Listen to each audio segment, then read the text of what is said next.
Hi everyone, welcome to the Sunday social from Casual Watch Talk. Hope everyone's doing okay. Thank you to a little announcement. Thank you to everyone who joined my Whatnot auction. We sold loads of stuff. There's still some more stuff to sell, but it was a lot of fun. So big thanks to everyone that joined Whatnot. We'll be doing another one next week, but I'll do an announcement. I am joined by my panel here. So I'm joined by my co-host, Jason from watchrolling.com. Hello. I'm joined by Patrick from Pocket Watch Time on YouTube. Hey, everybody. Joined by Seiko Todd, who changed his name officially by... Yeah, it's tattooed here now. I'm not revealing it, but you know. Nice. Oh, that would be an unboxing, wouldn't it? An unfurling of the watch. Maybe we should do a... No, we won't do a competition. We need to have watch tattoos. Well, should we kick this off? Everybody, whilst you're letting us know how you are in the watch shop. Oh yeah, Thanks for. I did see you there. Thanks, Bruno, for joining on the Whatnot. Well, whilst everyone's letting us know how you are in the comment section, should we do a wristwatch check? Patrick, do you want to kick us off? I am wearing my newly cleaned up Seiko Tudor Black 58925.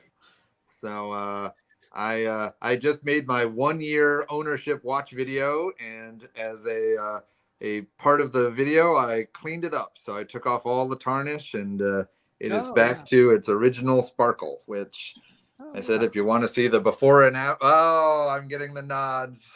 But if you want to see the before and after, go watch the video and you can see how the tarnish turns out. Okay, so that's the thing with silver, isn't it? That the tarnish can be taken off, whereas bronze, it's kind of etched in there, isn't it? A bit, I think, or some of it. It can still be taken off. So it makes an oxidation layer. And pretty much once you put a chemical solvent on there to take it off, you'll just remove it. So, it's actually pretty easy to do. And I was actually pleasantly surprised. I just bought some cheap stuff at Publix called Tarnex, and you just tap it with the Q-tip, and it was just magically gone. I was like, oh man, that was easy. Like no scrubbing, no danger to the watch. It just was a pretty simple clean, and I forgot how shiny and pretty it was, because the tarnish really isn't that bad, but it's definitely kind of gives it a dull color. Okay, no worries. Somebody's saying that they're loving your sterling silver Seiko there. You heard it here first. After watching the Whatnot auction, I've got Seiko on the brain. Yes. Still Seiko's for sale. Seiko's for sale. Todd, what interesting watch have you got on your wrist? I've got a sterling silver Seiko. No, that's not it.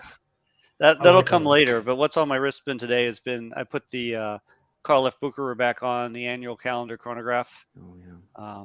So it's running there. It is. You can see the thing. It's running right along. It's 18th with the right month. So, yep. And this is this is the back of it. Very nice. Yeah, they did. Bucherer does a great job. They still are very under the radar in many ways. Yeah, nice looking movement. Well, yeah, they're bringing another John Wick out, so that'll be another great advert for Bucherer again. Jason, what sterling silver Seiko have you got? I'm rocking the Sunday special. Oh, sterling silver and gold. Still in silver and gold. Thing never loses its tarnish. Zodiac. Tarnex. Tarnex. Brought to you by Tarnex. Casual Watch Talk. We got to get a sponsorship. We're working awesome. And then I did actually, because I was doing an auction before, I actually did wear a proper watch. So, the last couple of live streams, I've accidentally worn not accidentally, but I've been worn the Garmin. But I did put my beloved date, just that green dial. This never gets old. I keep looking at it, I'm like, that's a really good looking watch. Every time I see it, I probably had it like 6. Usually, like a watch lasting 6 months in my watch box is quite the thing. But yeah, I really love this date. Just it's such a cool watch. But anyway, okay. So how is everyone in the chat? All looks very good. Hi James. Hi Mark. Bruno. Yeah. Thanks for your help in the Whatnot chat. Very much appreciated. Okay. So the topic today, we're going to talk over the upcoming awards, and we're going to ask whether watch awards matter. So, do they matter? Does it make your buying decision any different if the watch has won an award? And let's pull up the awards that we talk about. But I don't know who wants to kick us off on this, because I have to say I don't follow these as closely as maybe the watch events, but I know they're important. So I don't know who's going to pitch it. Patrick, do you want to pitch it, or Jason? Yeah, I'll go for it. You know, the GPHG, it's kind of its nickname is the Oscars of watchmaking, and you know it's been around for at least a decade or so, and pretty much they subdivide it into categories, and you know they sort of make what they call their short list, because there's kind of a weird process where you have to be sort of referred by somebody else, and there's some weird thing about being paid to be referred, which kind of sounds a little bit odd. You'd think the best would just be the best, but it sounds like there's some sort of pay system as well. But once you get onto the list, they cut it down to the top 6. And you know, there's a really great website out there, Quill and Pad, and they do a really good job of always sort of chunking it down into just the quick and simple shot. You know, you can obviously go to the main website, but it kind of gets a little bit more complicated.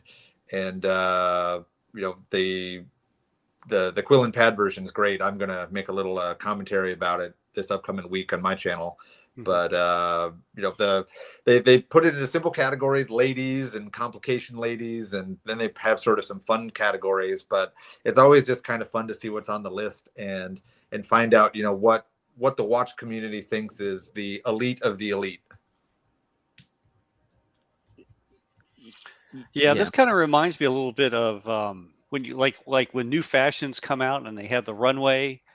What do you call those, fashion shows? I guess it's just called a fashion show, right? And the models Mm-hmm. come out, they haven't eaten for a week, but they come out and they have these fashions on that make no sense whatsoever. I mean, there are these crazy things that they go up and down the runway on, and then evidently, obviously I know very little about fashion, but evidently what they're looking at are styling cues. So what the outfits themselves, I'll say, are never going to see the light of day for the most part. But it's the type of style, like where the necks go or where the collars go, or, you know, all this sort of thing is like setting the stage from these leading designers. I don't know if the same could be said with some of these watches. Like, how many of those Chaumet, I'm looking at the woman's watch, right? How many Chaumets do they sell? I mean, I can't imagine somebody buying that. Maybe they sell a few. You know, it's just horribly impractical. Mm-hmm. Oh yeah, it looks like painful, actually. You know, if you turn the wrong way, your wrist the wrong way, you might get like pierced. But you know, and of course, I've seen these before. These Chapard does these, and this Constantin Shaken, if I'm pronouncing it right. You know, the Harley Quinn. They come out with the joke. I've seen the Joker. I've seen all that. If I had that on my wrist, I'd have nightmares for weeks. You know, my watch is coming to get me at night. I would just, yeah. So I just don't know if that's the same concept. I don't know, Patrick, if you have any opinion, because you kind of know more about this than I do, but I don't know. That's just what I was thinking. Yeah, well, I mean, the Watches with Abdullah pretty much made a comment, which, you know, this year I don't think is very true, which is kind of sad. But to me, sort of the point of this is that it brings up some brands you'd never have heard of before. I mean, like Van Cleef and Arpels, they have a woman's watch, and they generally have a woman's watch, and they make some really cool automaton watches. And, you know, as I said, they're really neat. I mean, would I ever buy one? No. But, you know, I would also never have heard of that brand if they weren't, you know, showcased in this. I have to say, though, when I went through the list, at least so far, there weren't really too many no-name brands, because I think last year there was a brand that won something, and that kind of goes back to Sam, your original question, you know, do these watch shows sort of push an agenda of us wanting it? You know, it was one of these, I think it was probably the Petite Prize, or maybe it was the Challenge Prize, but it was it's pretty much a watch that I forget who it is, something Martin, and it looks like a Patek, but it costs like $3,000. And, you know, it's decently well finished for what it was, but, you know, it really picked up some steam because it won. And, I think Watchbox made some episodes about it. And of course, it got a lot of, watch press on it. And, this event probably, pushed them into a higher strata of sales and watch collecting. And, for me, I think that's kind of great for the little guy. Mhm. This year, I don't see too many little guys. So they're pretty much the bigger brands, but I Mhm. think it's kind of a way to highlight some of the weirder things that, you won't see. Okay. Yeah, like Messina Lab is in this one. I don't know if they've ever been in this before. To me, that was a really kind of a cool nomination from my perspective, and the affordable, whichever one they fit in, not the petite, but the Challenge. the challenge. Mhm. Right. I've never heard of this singer before. I mean, other than the sewing machine. I've seen that. Yeah, I've seen the Singer when it first Yeah, came out. Singer's a very common one-hand watch. So they right. do just the hours hand, and you kind of get to guess the real time. Oh, yeah. And, Okay.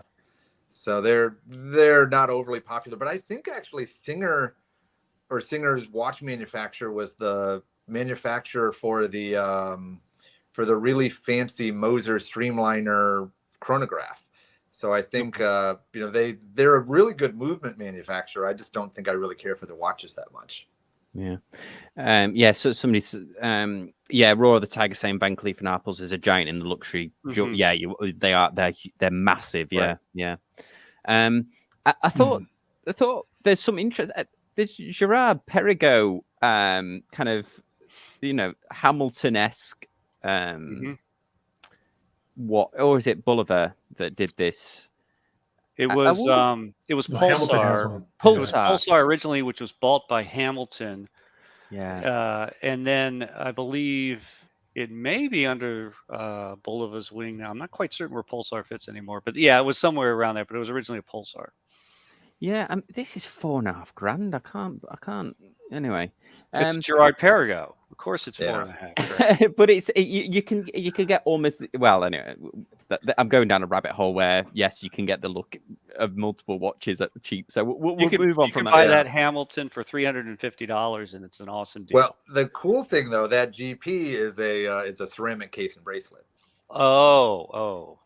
So Okay. at least it does have a little bit of some fun tech to it. But you're right. I mean, $5,000 for a $5 digital core and a fancy bracelet, that's probably not at my wheelhouse. Yeah. It's nice to see that Breitling's on here with that really nice green, sort of sky green dial. I mean, it's the beautiful watches, the Navitimers. I like what they've done with the new one. Here's a sign I just got off the eBay. Now, they've been around since 1791, so you better believe that that's going to cost you. One of the interesting things on here, you can see an IWC green there. You've got tag, but that Grand Seiko, the tourbillon, the constant force tourbillon, beautiful. I'm with Patrick. This is the world's first single axis constant force tourbillon ever. Yeah. If this doesn't win, wow. Chief head of show, because they give a prize that they don't list, which pretty much is the king of the show. And if this one doesn't win like all the hotcakes, then I'm very upset, because this is, as Todd was saying, I mean, it's gorgeous, one, and two, it just got so much technical provenance. It should be a shoe-in. Yeah, it's a tour de force, if you pardon the pun. Was it the Iggy Dior or something like that? Yeah, the Iggy Dior. Yeah. Mm-hmm. If I had an extra $350,000 laying around, I would own one of these. Yeah, because and Grand Seiko have won it before. In fact, it's not the only Grand Seiko that's even in here, is it? The diver is in here as well, and I think it was that similar diver, wasn't it, that won? Yeah. It won last year, didn't it? It's in the petite category, I believe. Right. Yeah. So oh yeah, go ahead. Oh, I was just going to say, because someone mentioned that diver. I am so disappointed in that diver. Oh, it's a diver. I saw it in the flesh, and there's something that I never realized about that Grand Seiko diver. It's got that really cool dial that makes it look like it's like a hard ocean, but it's printed or something. It's a flat dial. Oh, Oh, And really? Because so they texture their dials so well. yeah, so it's like I don't know what it is, but it's a flat matte dial. So when you pick it up and look at it on the side, it's flat. Oh. So I don't know what that is. Is it like a hologram? I mean, I think that's just crazy. I was expecting it to be this really cool textured Grand Seiko dial, and it's a boring flat dial. So it looks good from this angle, but from every other angle, it just kind of looks dumb. Yeah, because this is their Evolution 9 sort of next phase, isn't it? Like the Avengers, but it's like their next phase of watchmaking, wasn't it? That they announced at Watches and Wonders this year. So I thought they would have gone all out on this diver. I think this is the one that Ricky at Scottish Watches was impressed with, or a similar one. But yeah, I would be disappointed with that because the other Grand Seikos, the dials are so highly textured, aren't they? Yeah, I mean that's what I said. This was on my short list for my first Grand Seiko, but when I found that out, I had to choose another direction. Yeah, because they've got that Doc Cerami on there, which is pretty cool.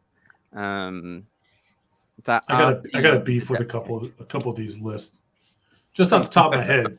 So like the challenge award, right? Like you guys can educate me on the challenge. The below 3,500. What is it? Swiss francs. That's the denomination we're using. Yeah. Okay. About the same. So the Tudor Ranger's in there. Oh wait, that's more than $3,500. I'm pretty sure, unless I looked at it wrong. Hold on, let me check. Isn't it? No, it's in the challenge. Tudor Ranger. Isn't it? Yeah, but I mean, in the challenge category is it's 2,700 Swiss francs. Okay. Yeah, watches with the retail price equal to or under 3,500 Swiss francs. Smartwatches are admissible in this category. So, like, why isn't the Apple Watch Ultra in here? Because it came out according to their rules. It's up until October of 2022, and we're only in September. I'm just saying. It's true. Yeah, I'm just wondering. No, but I was reading this stuff, right? I was reading the categories and the rules, and here's where I think this award show has a problem. So I'm going to give them some free advice. Like when you watch the Academy Awards and you watch movies, right? You get these cool, distinct categories like cinematography, best cinematographer, best what is it, costumery or whatever you want to call it, all this other stuff, right? You get all these little areas that theoretically should build up to a best picture, right? The best picture, even though we're not given any criteria, I would think they would use some kind of weighted numerical system to say, look, if you won these 15 categories, there's a chance that you're the best show. It's probably not that, but you think it would be that, right? And when I look at these categories, they're so, I mean, they make sense to an extent, but could you really, I don't know, like I don't know. I don't know if it makes any sense. Yeah.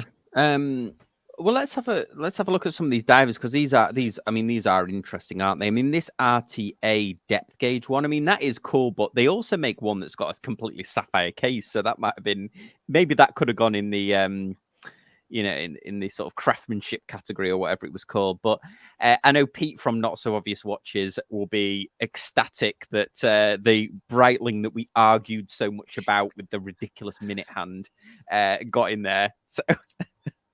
And it's the nice version as well, isn't it? The bronze sort of with the bronze dial and the hands. I've not seen this one in person, but it looks awesome from the photo. Yeah, I really like the bronze one. And then this is actually your one, isn't it, Patrick? This is actually your Doxa the limited edition, not the new one. Yeah, I'm guessing just due to time constraints. I mean, as Jason said, they definitely give you till October, but I think you've got to do enough sort of pandering the months before that. If you did just release, you probably wouldn't make the window. And so You're right. I think, they probably put this one in there because they had it, but I think their new one with the bronze and the trendy green that might even be a better looking watch, maybe not as like limited or however they want to put it, but it definitely is a very nice looking watch. Yeah, no, I agree. And Mark Wheeler said the initial screening was completed in early September. And he also said that don't forget that the categories have changed over the years. Yeah, they used to, the Iconic, I think, has only been around for 3 or 4 years. There used to be a diver category, and they definitely have added a bunch of new ones with, I think the jewelry might not have been around for forever, and I think this year is the first time they've had a clocks category in a long time. So they definitely they do change it. Yeah, wow. They've got the Tudor FXD on here, which I am glad that they put that on. I still am yet to see one of these in public in person. John at Tea and Tickers has one and obviously loves it. And every time I've gone into the Tudor boutique, they just can't. They haven't got any. So I'm glad that this has made it on. Although Tudor, well, the Ranger made it on as well, didn't it? But Tudor obviously have had quite a good year, so I'm glad that they've at least got one in the diver category. I'm not sure about the. I've never seen a Tag Aqua Racer in person. My buddy just bought one. Okay. Yeah, he just it's a 2021 two-tone and blue dial. It's really nice, man. Like he wanted a two-tone, the bluesy Submariner. Oh yeah, but he's does the same line of work I'm in, so he wasn't about. And he actually I kind of created a monster. Like he didn't know anything about watches, and then I won something, a thing, and I sold it to him, and then he was like asking me about stuff, so I gave him the copy of the wristwatch annual, and he was going through it. He's like, I've always wanted a two-tone watch, and so we were just looking at stuff, and he saw an Aqua Racer, I think, in the wristwatch annual. He was asking about her. He was searching online. And I was like, I told him the brief history. I knew a Tag Heuer and the automotive stuff and everything. And he was like, this thing's awesome. So I showed him how to use Chrono 24. He bought it from Chrono 24. I made sure he knew all the stuff. He got it in and he loves it. And it's really well made. I mean, the dial on that thing, it's got this horizontal, almost ribbing on the dial. You can see it a little bit there, can't you? Yeah, but this one's blue. Okay. And so the indices are bordered in gold, the date wheels bordered in gold. And then the finishing, I thought on when I was handling, I'm like, man, this is really nice. And so he loves it. He went on vacation to where his parents are from Sicily originally. So he went on vacation there. And the funny part of that story is, the very funny part is that his great uncle has a bluesy Rolex. And they started talking, and he's like, at the end of the day, his grandfather was like, hey, when you turn this age, I'm going to send this to you and it'll be yours. And I told him, I said, see, bro, it's meant to be. It's just meant to be. You know what I mean? Like sometimes you can't, because he didn't want to play the game. But I would tell you I've seen some other Tag Heuers. I've seen the older Formula Ones, the plastic ones. I know a guy that's got a Gen 1 yellow Tag Heuer. Oh, yeah. The little plastic deal. That thing's super cool. But I would tell anyone, like, if you're super into racing and you like Tag Heuer, I think it's a pretty well-made watch at the price. Yeah, well, I mean, they made, if you're into racing, for sure, because that's, techniques to avant-garde, or technologies to avant-garde. I think that's what TAG stands for. There's another tag here as well, isn't there? Oh, that's that one with the diamonds, is it? Or is it? No, it's cubic zirconia. Is it that they put in? Hey, you guys want to call an audible? I looked up the different special awards. You guys know those? I can tell them to you real quick. Oh yeah. Maybe we can pick one. Okay, so there's the Innovation Prize, my personal favorite, the Audacity Prize, the Horological Revelation Prize, and the Chronometry Prize. So the Innovation Prize it's the best competing timepiece. So I looked it up, and it's all the pieces that are entered, offering an innovative vision of time measurement in terms of technique, design, display, materials, etc., and or opening up a new development pathways for the watchmaking art, either sustainability, traceability, ethics. For an award you have to pay to enter, and etc. And then the prize is discretionary, and the jury will decide whether there are grounds for awarding it in 2022. So technically, I guess they can look at all the timepieces and think that not one really deserves to win it. I've got a question. Sorry. Yeah, let's go with the innovation one first. No, go ahead, Sam. Ask a question. Now, this is a totally random question. I don't know if Patrick knows or Todd knows. When a couple of years ago, Panerai made a huge song and dance about their watch being made from recycled steel. But isn't all metal isn't there a high chance that most metal is recycled just because It's true of isn't it part the aluminum for process? sure. Right. Aluminum, I think, is at 90% now that the aluminum you see is recycled because the cost of bringing it off from bauxite is much higher than actually the high quality, like aluminum cans. That's really kind of aerospace grade aluminum almost. That really thin, strong aluminum. So it's more efficient to recycle aluminum. Yeah, As 'cause I far as I remember know, somebody can correct me at that, but I believe that's correct. Yeah, because I'm sure like the scrap metal dealer that was in Stockport where I grew up wasn't like, wasn't running like an ecological, he wasn't trying to save Right. the earth. He was letting the metal fairies come to him with scrap. They weren't producing this like next generation recycled steel. Mhm. So I always wondered what that was weird because I thought that a lot of metal was, it's been recycled over and over again, and it seemed like Panerai were making quite a song and dance about a process that is probably common. They completely were. And the part that I don't understand is that's fine. Say it's your e-steel, say it's recycled, et cetera, but why it had a 3 times the regular price tag, I have no idea. I mean, their normal 10 grand watch is now a 30 grand watch because it was recycled steel. And I'm like, that's silly. Recycling's expensive, Patrick. I guess so. Sorry, I cut you off, Jason. No. It was just a half-baked idea. Like, if that's the innovation prize, and I know that Patrick and Todd and Sam, obviously, you guys have way more experience than some of these higher end, higher horology pieces. Like, who would you think, half-baked idea? Who would you give the innovation award to? The innovation prize. I'm biased. I'd give it to Grand Seiko, but that's me. Yeah, the continuous force tourbillon. Yeah, I'm in Todd's club. I am completely biased. I think that one would win most of the categories in here. But if I had to go away from that and like truly something that's just unique, I'd actually probably give it to that Gelfman. Yeah, then like a Nixie tube. Yeah, watch. I thought that was pretty cool, especially for the money. Just for fun, as I said, it's a very unique way. I mean, I know Tim Masso's got a clock that uses the vacuum tubes, but I've never seen anyone who made a watch that you wear on the wrist. Tube. Yeah. And it's kind of like the old pocket watch was too big and they made it into a wristwatch. Well, they finally made a table clock into a wristwatch, and I think it's pretty neat. Yeah, because I know that at one time, I probably half remembering this story, and somebody in the comments might know it better, but I remember that I knew somebody that was really into making the Nixie clocks, and at that time you couldn't buy the valves anymore. Like you couldn't. It was like a closed community because they never made new ones of these. They're like made in Russia or something. I think for they were used for instrumentation, weren't they? In like missile silos and stuff. And they would buy these old, like they were like radio valves, Nixie tubes, and make clocks out of them. And I thought that there were never any new ones. And then I remember sort of seeing the watches. There was a few Kickstarters, weren't they, or like homemade ones? But I imagine that they take a considerable amount of power to. But they must be making new ones. I mean, these must be new ones. I can't imagine they're old Cold War era Nixie tubes that they're.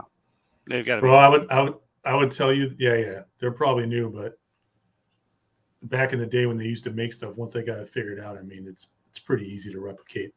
So there's probably someone that was sitting around with their grandfather's vacuum tube manual and was like, I could make this for like 20 cents on the dollar, and just charge people, and I think it's super cool. Yeah. These would have to be low voltage ones too, so that would be a trick. Yeah. Yeah. I wonder how they get that glow with it being low voltage. But yeah, no, it's very interesting, isn't it? I can't think of. I mean, there's been a lot of innovation, hasn't there? I can't think of any. I mean, I suppose actually, you know what I would give it to? That lady's watch that was the. I don't know if they've got it on here. The Cartier, where I'm surprised it's not on here, but that Cartier where the entire movement was in the rotor. Yeah, that's do you remember a good that point. one? Yeah, I mean, why that isn't on the ladies at least list? I'm shocked. You're right. Here you go. Yeah. This one. I mean, I thought as soon as I saw this at Watches and Wonders, I was absolutely amazed because it even moves within the watch, doesn't it? It move the entire watch is in the rotor of the. And and it's like obviously sapphire, two sapphire sandwich between two sapphire crystals. I mean, Okay. no offense, Van Cleef, but how did this boring watch beat that watch? So Yeah. that doesn't make sense to me. We need to send a strongly worded letter to the society. Oh, and you know who else? Actually, somebody's making an excellent point there. Jeremy put Bulgari its thinnest watch. The Richard Mill's not on there, is it? The Richard Mill paper thin Ferrari watch isn't on there. Ugh. Well, Brass Time brought up a good point. He goes, maybe Cartier declined to pay the entry fee. That's true. And maybe Richard Mill's like, we don't need to pay your stinking fee. Yeah, I mean, I wonder how much the fee is.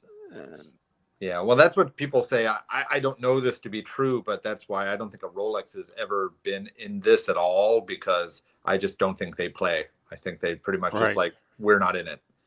Yeah. Well, but and that woman's watch, the Van Cleef and Arpels, so that's 27,000 Swiss francs, so about $27,000, and it's a quartz movement. Yeah. I mean, nothing gets quartz, but what are you doing with this? So I want to inject. So I'm going to enter the world's smallest table clock housed entirely in brass.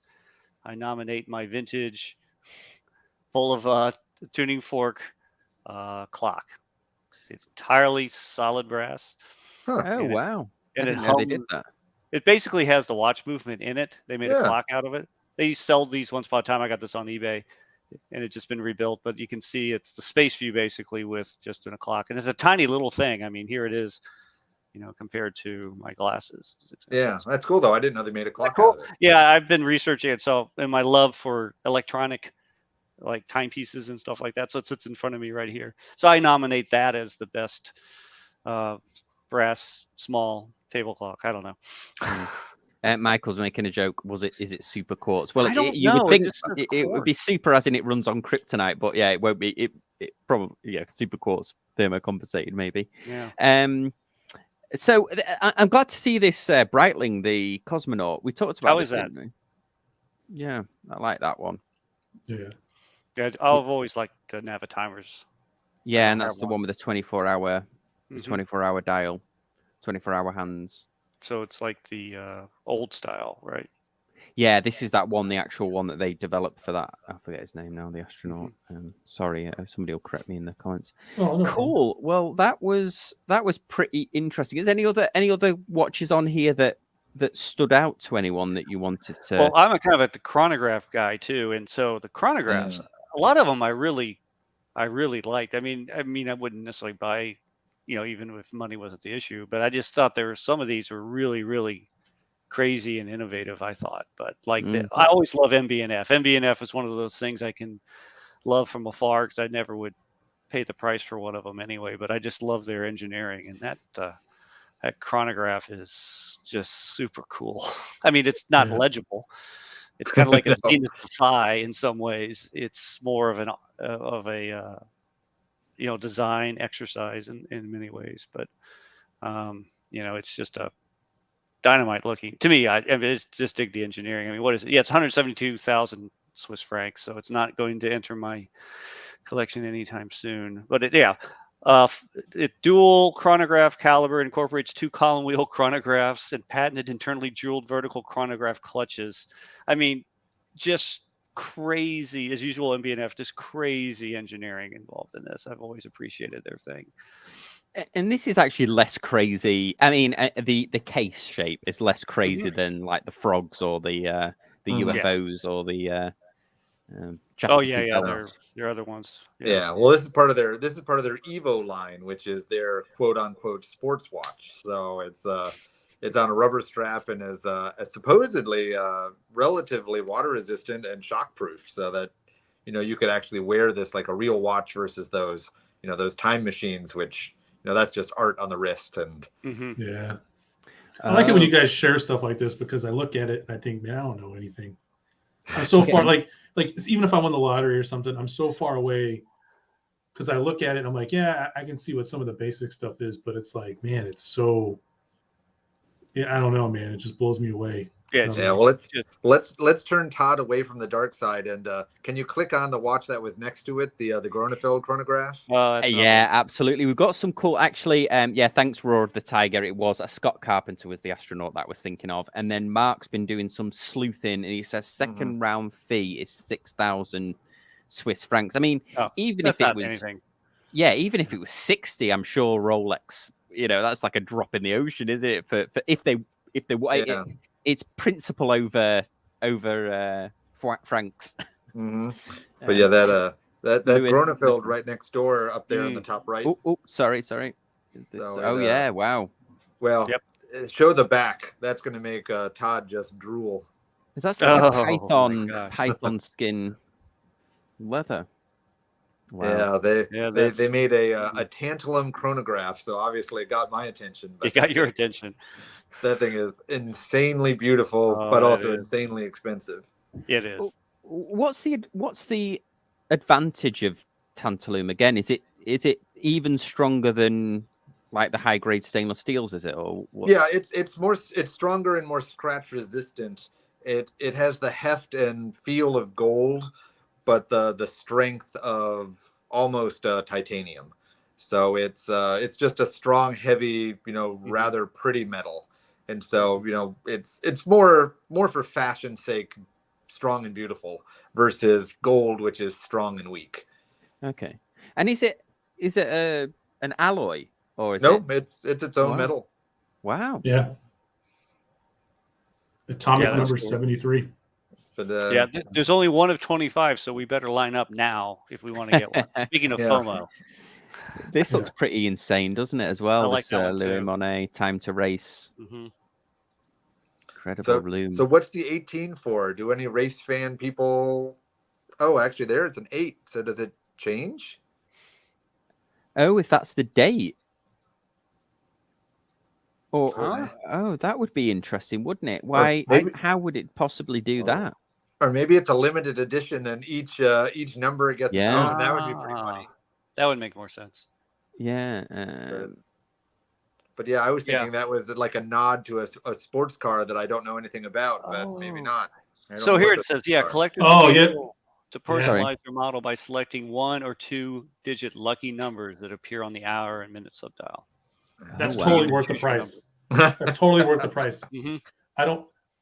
I'm serious. Like if I'm spending that much money, you're like, hey, you want to choose the number on there? You're like, you're damn right. I want to. It's only 30,000 Swiss Yeah. francs, so you're in much Yeah. heavier category. I mean, Yeah. that's And you can get Daytona. it, and it comes in 3 colors too. Do you see that? Racing Yeah. green, Rosso Corsa, or French blue. Yeah. It's like a Hyundai's SUV price. Yeah. Compared to all the others in that category, it's a blow away favorite. Yeah, there you go. Absolutely. Nice. And then let's just see if there's any others of note here. Did we miss any of the good one? Well, not the good ones, but did we miss any interesting ones? There's another Grand Seiko. So that's like 3 Grand Seikos, isn't there? You've got the is there any others? Under the calendar one, there's this one called Crayon. It looks kind of cool. It looks like the sun. I think the sun goes around and then disappears, and then maybe the moon comes out. Yeah, it's an epically bad name for a company, Crayon, but you're right. It's Oh, this is it here. Oh, like the moon travels round, does it? Or does the? Yeah, I mean, I would think that maybe the moon pops out. I wish they had. I think it does. Oakson Jr. makes a movement very similar to that, where it's got the rotating sun and moon to show when they'll pop out and what phase they'd be in.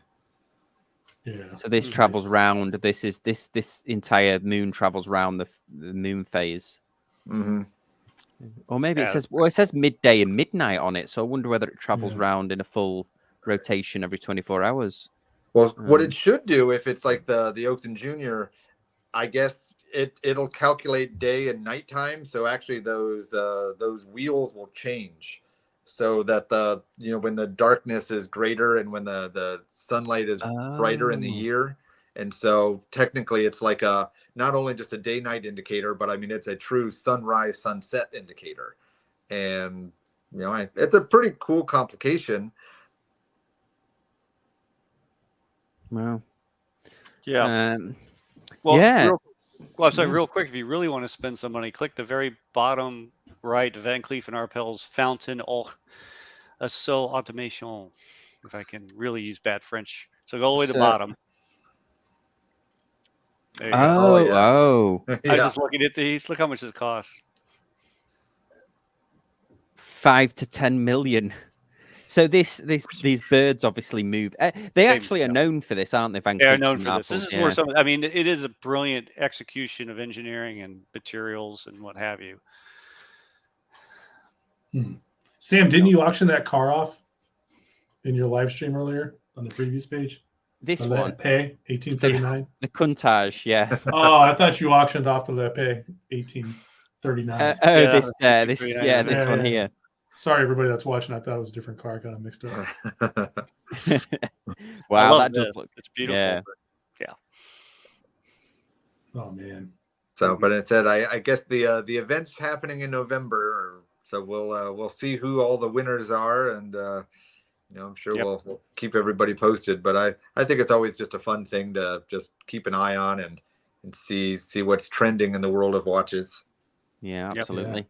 Well, should we go to our other subject that we had about? Well, I guess I'm just using the headline from this, and this is the Hodinky. They basically did an article poking fun. It's the title's kind of poking fun at FOMO and just saying which are the best FOMO watches. Which I mean, they're so guilty of doing FOMO, aren't they? But is this fear of missing out? So I suppose a good question is, and I suppose a good question to the commenters is, does I don't know.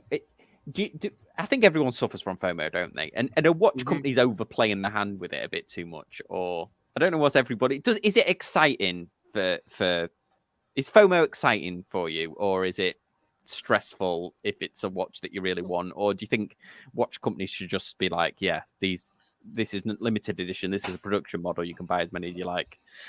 Oh, I'm so torn on that because I'm definitely not on the fun page of it. Like it stresses me out, causes me, anxieties on it if there's a watch that I like. I mean, for example, I've got two dumb examples. When Chapek came out with that osmium watch, before I knew what the price was, I think it's 80 grand. If it was a normal Chapek and just maybe, a little bit more money for a fancy dial, I was like, oh man, like that. I love the Chapek. I think it's a beautiful watch, really cool dial, like yay, yay, yay. But then they released, there's 25 of them. And in my mind, at that time I was like, there's no way I'm going to get one of these 25. Of course, once I found out it was 80 grand, I didn't care anymore because I wasn't going to do that. But, that sucks. And when I just bought my new Grand Seiko, I was just sitting in bed, and I guess they just released it in the middle of the night, and I bought it 15 minutes after it was posted because it was a limited edition. And in my mind I was thinking, well, like some of these, they sell out in a day, and if you don't buy it, it's gone. And I think there's a couple different. Oh, sorry. Oh, I was gonna say, I guess I have a third example I didn't even think about. I bought the Zen U50 Professional, and I still haven't gotten it. Zen, where is it? And it's a limited edition of 150. It sold out in like 2 hours. And just because I got an email that pretty much said it's coming, and I thankfully was there to read my email, I was able to get it. But if not, there's only 150 of them. They released it once, they'll never release it again. And you pretty much know if you don't get it, you're either never going to get it, or you're going to have to pay a premium to get it. And, that's crappy. But at the same time, I like limiteds because then it means it's not just the watch that everybody else has. Yeah, it's interesting, isn't it? I mean, Michael put here, FOMO keeps every fandom going. I think we're wired to suffer from FOMO, and you're right. But then should watch companies play up to it? I think Chris and I on the podcast always used to joke about that. We think that limited editions could be justified if it's made from something that there's like a finite resource, like a meteorite, for example, or the company that makes the watches out of that old Soviet rocket that went to space, where there's like a tangible end to the material that's used, or there's Yeah. something about it that, you know, oh, we can only make, like, for example, Nicholas at Fears, that platinum watch that he has where the dial is made from onyx, like they can only physically make so many of those onyx dials just because the process is so involved. So you can understand, I mean, and that's not, I don't think that's limited edition, just limited production, but you can understand it from that point of view. But where it's like a mass market where they're just, you know, like the Banford G-Shock, where they just must be stamping those out like nobody's business. You know, you just switch the machine to blue instead of, you know, white, and suddenly you can print like 1,000. I don't agree. I don't agree when it's limited editions of what should be affordable, you know, like affordable things. And I think Hodinkee did that ad nauseum.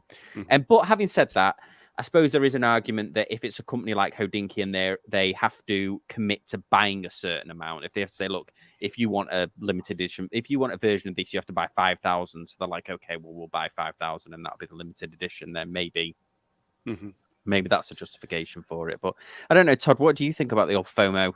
Do you suffer? Yeah.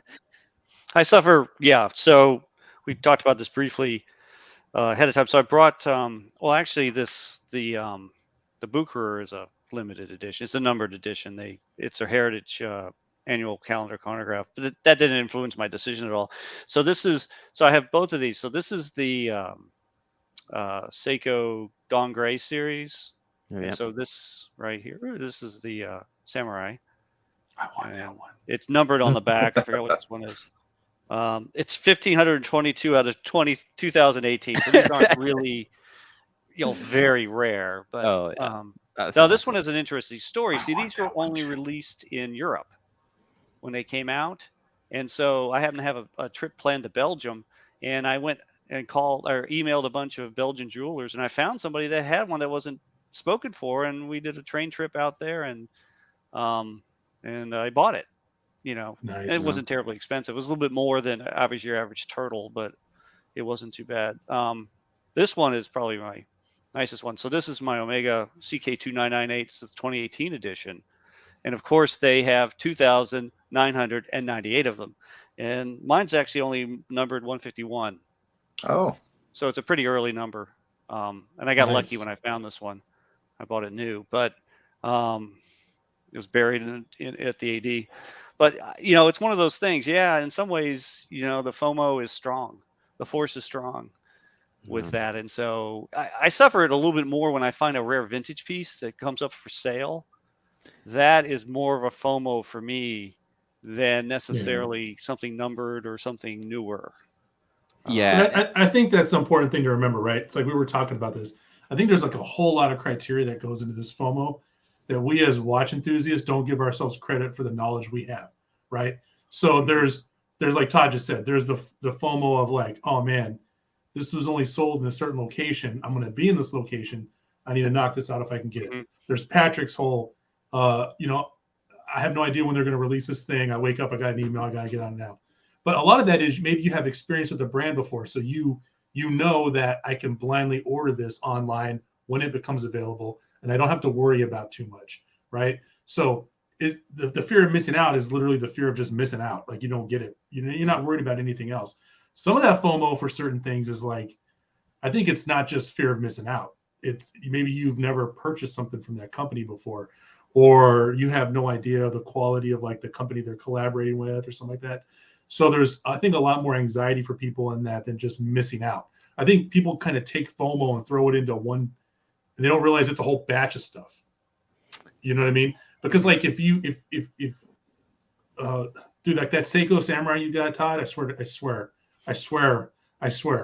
Like if I ever come across one of those, you look at it. The dial, you can't quite see it. It's a waffle dial. It really looks good.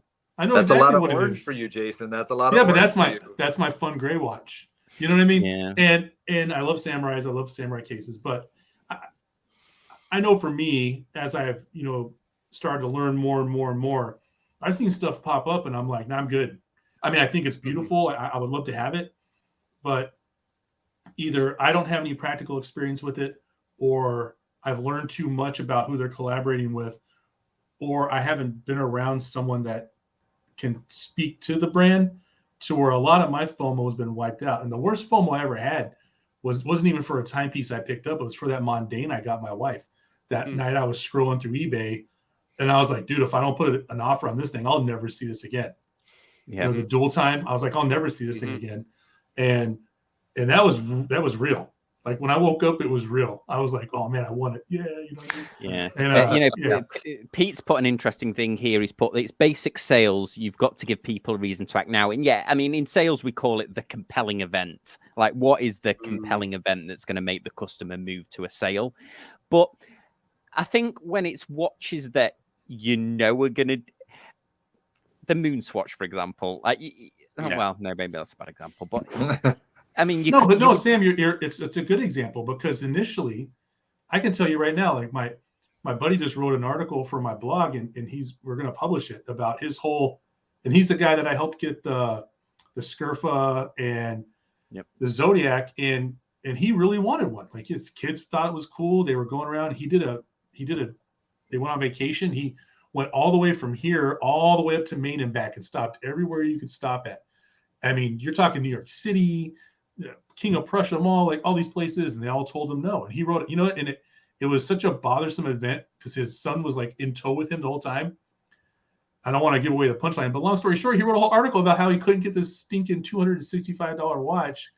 And it was a real thing who I think that Swatch and Omega literally blew up for a lot of people. I wanted one. I wanted the Mercury one. I thought it was cool. It'd be fun. I wasn't looking at like something I'd pass down to my great-grandchildren or anything. Yeah. But that was a real FOMO of obviously, because I mean, how many people showed up online and competed with like the scalpers and flippers and all that stuff? It was a real thing, you know?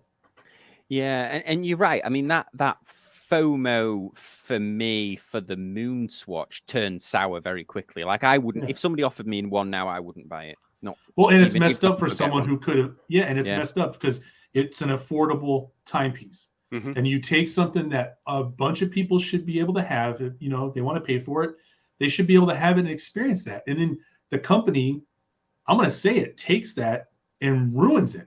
For all the people that were kind of on the fence about getting into timepieces or purchasing something, they're going to be like, I'm not going to buy anything from them anymore. And that's a shame because Swatch makes tons of cool timepieces, tons of cool watches that are fun that you can go in the store if no one ever knew before and get yourself something fun, kind of original, take it out the door.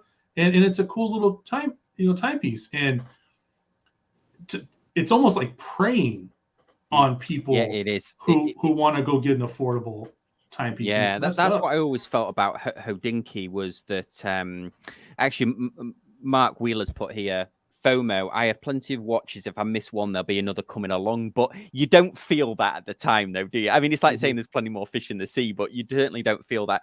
But yeah, when I realized it with Hodinkee was when they released this incredible version of the Oris 65, Diver 65 with a grey.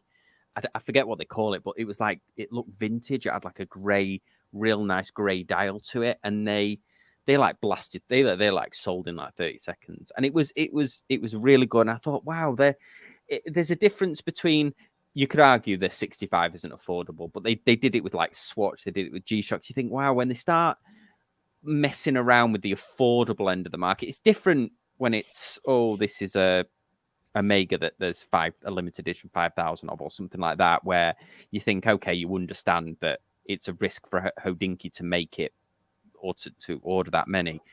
But when it's, when it's a Casio or when it's that Bamford Square G-Shock, you're like, come on, you're playing around with people that are interested in the hobby. They perhaps haven't got a lot of money, but they want something that's special, and then you're kind of taking advantage of them, I think. Yeah.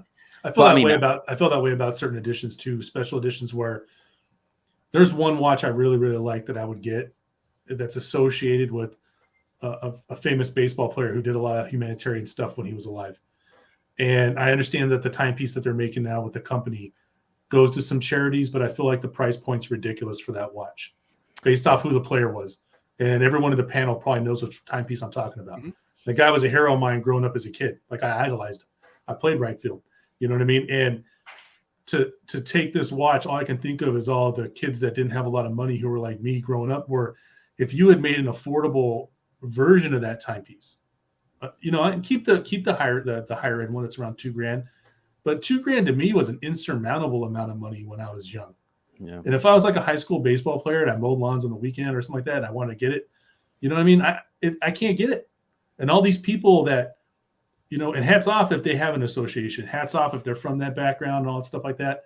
But I always look at it like, what would that gentleman say about that watch being sold at that price point with his name on it, associated with it, and then a bunch of little kids that look like him or young adults are priced out of that timepiece. Yeah. It's the same thing, but on the opposite end of the spectrum, in my opinion. Yeah, I agree with you. I felt that way about Braemont when they did a limited edition of these Second World War watches, and they invited a lot of Second World War veterans, and the prices that they were charging for them. I mean, my granddad was a tank driver in the Second World War, and he never ever would have been able to afford a Braemont watch. The only thing that he had that had his military insignia on it was a keychain. That's all he ever had from it. But then Braemont, we put the tank regiment insignia on this watch, and by the way, it's 7,500. But we're doing it as like a nod to thanking you for your service and all of that. You're like, oh, it's real. It doesn't sit comfortably with me. That that's why I concur with you, Jason, on stuff like that. Somebody's actually named it. Named the person who you're talking. It's it's beautiful, and that company has another one. I'll probably be dead to them, and I've never talked to them, but they have the Carl Brashear watch, right? Master diver Carl Brashear. Everyone knows the movie. One of the greatest sailors in the history of sailordom, right? If that's even a word. Look how much that watch is. Like how many junior sailors that don't make any money that get these minuscule paychecks are going to go out and be able to plop that money down for that watch. And the guy's a certified hero, a certified legend in the community. You know what I mean? And it's like, it's to me, it's probably not weird from a business aspect, but to me, just as just walking around every day kind of thing, it's a bad taste all around kind of thing. Yeah, no, I get it. And if this, leaving on a light-hearted note, if what Peter's saying in this message, which I'll show soon, if this is true, this is a true horological crime. And he's saying that Swatch Omega Stunt sold a lot of Pagani design watches, which that would be a horological crime if that was true. There's probably a guy that works at Swatch that like 6 weeks after the whole thing went down, just up and quit. Yeah, and went to live on an island somewhere in the South Pacific because if anybody wants to see my view on the Pagani design watch, we did we did that, didn't we? One watch challenge where Lee, good friend to the show, he took one for the team and wore a Pagani for 30 days, and by the end of it, all that was holding it together was two safety pins, wasn't it? Right. I think. Yeah, two safety pins and some duct tape, and it had gained like 40 seconds in a month or something. So it was look up for that one watch challenge. It's in the video queue. I'm sure they're not all like that. He might have got it done. Anyway. Yeah, they are. That's okay. Yeah. Awesome. Well, any last words, guys, before we finish it off? We're at our hour now. I think that was a really interesting chat, wasn't it? Some fascinating watches there. Some real watch talk at the start there. Felt like we were grown ups. So, I'll leave with I am a complete sucker for FOMO, and I've got a pocket watch auction that's ending on Thursday, and we'll see how much FOMO I can succumb to because. I said they're limited, but for a different reason. They're old antiques and they don't exist anymore. So there's a couple I've got my eye on, and hopefully I don't get in too much trouble from the wife. And if I do, I'll blame it on FOMO. Mm-hmm. Yeah, awesome. Yeah, I agree. I'm the same way with vintage Seiko chronographs. Well, real quick, I'd like to address James Duffy put something in the chat. Does winning a GPHG watch, does that make you want it more? And I'm like, no, I could care less. Oh, that was the actual title of it. We never answered that, did we? Because that was the title of the title of the show. Yeah. It wouldn't matter to me. No. Yeah. Wouldn't matter to me. But it would make me notice a watch that I maybe wouldn't have noticed otherwise. Okay. That's a good point. It wouldn't make me buy it, but it would give me the press of just, a whole bunch of horologists saying this is a good watch. Yeah, I suppose it's a badge of honor for Grand Seiko as well, isn't it? Like Yeah. if you owned a Grand Seiko, then that's probably the only time you'd mention it. If you own an AP, you wouldn't be like, oh, this was in the, Yeah. I think it'd be different if we all didn't know that they paid to get put in there, though. Yeah, like 6 or Like, you paid 7 to get years considered ago. one. 6 or 7 years ago, Grand Seiko I think won their first, and it was in the Petite Award, and it was a really beautiful green dialed watch, and definitely I think it did give them a little bit of provenance, because at that time Grand Seiko was not looked highly upon at all, and they've sort of turned a little bit of a tide lately. Yeah, no, absolutely. I'll leave it with this: the year that Saving Private Ryan was nominated for Best Film, it lost to Shakespeare in Love. Sad. That's all you need to know about award shows. Yeah, absolutely. Well, or the industry awards themselves. Well, guys, on that bombshell of Shakespeare in Love, I don't know how we shoehorned that into a watch show, but we did. But yeah, no, you win for shoehorning a random movie into these. Awesome. Thank you very much. Thank you to the panel, and thank you for everyone being super active in the comments. A lot of good fun, and thank you for everyone that tuned in for the whatnot prior to this. I'll be doing another one. All right, guys. Thank you very much, and we'll see you next time. Bye, everybody. Night. Goodbye.